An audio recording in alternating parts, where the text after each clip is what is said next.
Hi, it's Tacticus again, and today we're having a thorough look at the upgrade shuffle that happened in the last update and what that means for farming at elite nodes. Thanks to FMG and CPU Nerd, aka Carnage, for igniting my interest in today's subject, and especially for CPU Nerd's help in navigating the Tacticus planner more effectively to collect the data I needed. If you like this video, be sure to subscribe to my channel, and you can also help me out tremendously in game by using my referral code BET60EDU and earn 100 Blackstone in the process. Use the code on screen for some more energy to push your campaigns further. Which ones are worth it? Well, watch on to find out. With version 1.28 of the game in the most recent patch, farming was turned on its head. Let's have a look at those changes quickly. The former system was a bit more chaotic in places, as are all systems that organically grow, and as someone who likes order and patterns a lot, I gotta say shuffling around stuff is much more pleasing to me now. Look at this table for faction materials. Why those first? They enable you to build up a faction of your choice, and are generally 3 rare and 1 legendary upgrade. Since you need a lot of those from Bronze 3 or Silver 1 onwards, you need those to meaningfully increase your roster strength. From rare upgrades onwards, the effectiveness of elite nodes compared to the others skyrockets, so you really want elite nodes for the factions of your choice available. In this table you can see that you can get the upgrades for all playable factions in their own campaign from around level 2 to 6. You also get the materials for their opponents at around 34 to 37. Slight outliers exist of course, but it's always first page for a faction itself and last page for their opponent, with the mirror being, well, mirrored. Ultramarines and Necrons are weird, as they have early game syndrome and don't follow the pattern the other factions follow now. The factions that don't have a campaign of their own are always available in 2 campaigns each, and you can find them on pages 2 to 4. The faction legendary upgrade is always the last one you'll get, no matter the faction. Later on, we'll discuss in which campaign you'll find which faction upgrades. Let's look at the universal upgrades first. There are only 4 upgrades in game that don't have an elite node. The uncommon Marksman's Honor and the common upgrades Lesser Reliquary of Vengeance, Metal Joints and Rebreather. Before, it was 21 upgrades in total, with even an epic one, the Revert Talisman, and some rares mixed in. If you ever wondered whether you should buy upgrades in the daily shop, you can watch my video on that topic here. It is more up to date now, because there I always assumed you farm them at elite nodes, which wasn't possible for all of them. So, if you see those 4 upgrades in the shop, be it for Blackstone or especially for gold, they are better value than the others for lack of options, and depending on your playstyle, most often worth it. In general, the nodes used for common, uncommon, epic and legendary upgrades were slightly decreased, and this change fully went into making rare upgrades more common in elite nodes. That is an applaudable change, because from an effectivity standpoint, the higher the quality of the upgrade, the better elite nodes become compared to mirror or normal nodes.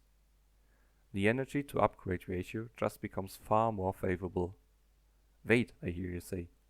But then we're getting screwed for epic and legendary upgrades. Well, yes. At least for the very specific case where you wanted to farm 3 relic hilt nodes a day. Most of those that got taken away were just duplicates, and no legendary upgrade was decreased below 2 upgrades and no epic one below 1. There's 4 epic upgrades, the special issue ammo, hyper material shifter, greater reliquary of vengeance and bionic neural pathways that were decreased to 1 node each, but in exchange the duplicate organ and the revert talisman got their debut. Let's see really quick if the other stuff is still in convenient spaces. I looked only at the 5 most needed upgrades of each rarity. While some of those didn't change locations, others went to other campaigns even. This might inconvenience some, and players that have only invested in a single campaign might suffer. Or rejoice, because an upgrade is now in reach. The amount of nodes per upgrade was equalized throughout most campaigns.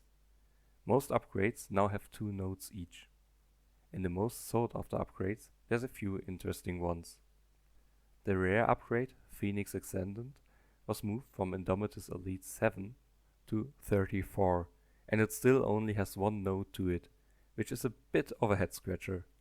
Some epic upgrades had 3 nodes, for example the Relic Hilt and the Warp Locus, which was cut down to 2 to make room for faction upgrades. While those belong to the most commonly used epic upgrades, in comparison to rare upgrades or below, you need a few less of those, so I feel it was a sensible change. Bionic neural pathways was reduced down to 1 node. Whenever changing up stuff, people will get inconvenienced. While I may have almost all elite campaigns close to finished, others players won't, and for them some upgrades have vanished while others were made available. In total though, I'm pretty happy about those changes and think most of them are sensible. If you wondered, if you want at least 1 node for every upgrade available, you need to get Indomitus Elite to 38, Indomitus Mirror Elite to 33, Fall of Cadia Elite to 35, Fall of Cadia Elite Mirror to 21, Octarius Elite to 34, Octarius Mirror Elite to 33, Thyme Han to 35, and Thyme Han Mirror to 37. Which elite campaign to push. This entirely depends on your roster and who you want to upgrade. If you're scratching multiple elite campaigns, you're slowly getting to the point of the game where you can start investing in characters you really like instead of just pushing the campaigns. Of course, you need the campaign's mandatory characters anyways, but their earliest faction nodes will be on the first page, so if you push through that, you can effectively level those up as much as you need to get to the faction materials you want. If you invest in Imperial or Chaos characters, those can greatly help you fight in the other Imperial and Chaos campaigns. For Xenos, you have no such luck. I go by campaign and tell you which factions you can farm there effectively. Indomitus Elite is an anomaly, as it lets you get only 1 legendary faction item, Codex Astartes page here. The other upgrade, that originally belonged to the Ultramarines only, the Purity Seal of the Primarch, is an Octarius Elite, but by now used by so many Space Marine factions I didn't count it. You also get AdMech, Adepta Sororitas, and Tau upgrades in Indomitus Elite, as well as the materials for their nemesis, the Necrons, as a secondary farming spot on the last page. I shrink the faction symbol really quickly, so you can see at a glance that it's just a secondary concern.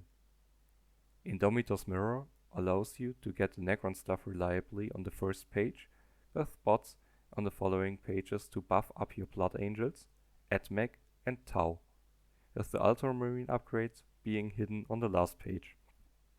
You know that from now on, so I'll show the symbol but don't mention it anymore.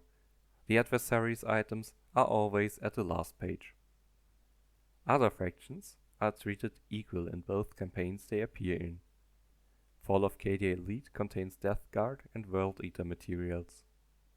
Fall of Cadia Mirror Elite lets you farm Sororitas, Dark Angels, Death Guard, and Gene Stealers. Octarius has Dark Angels, Blood Angels, Gene Stealers, and Tyranids in them. Makes sense, they are a secondary antagonist in there. Octarius Mirror Elite features upgrades for Tau and Tyranids, while Thyme Han Elite features the Tau. Thyme Han Mirror Elite only has World Eaters. Sounds like a few of those got left in the dust? That's because some upgrades are placeholders to later implement more factions without running into trouble, which seems sensible. The campaigns with fewer faction upgrades also often hold unique other upgrades you could need for multiple factions. I wouldn't be me if I didn't count. I recently learned I could be far more effective if I could program, but I can't, and so I write lists and count things often. Let's see. Fall of Cadia Elite has the most upgrades available at the earliest points. its counterpart, Fall of Cadia Mirror Elite, the least. For sure to make space for the plethora of faction upgrades. In case of a tie, I just counted both campaigns as earliest. The number of upgrades only found in certain campaigns indicates that Indomitus Elite is pretty good with 14 unique upgrades, while Fall of Cadia Mirror again takes last place with only 3. You see, everything balances out at some point, and that's great to see.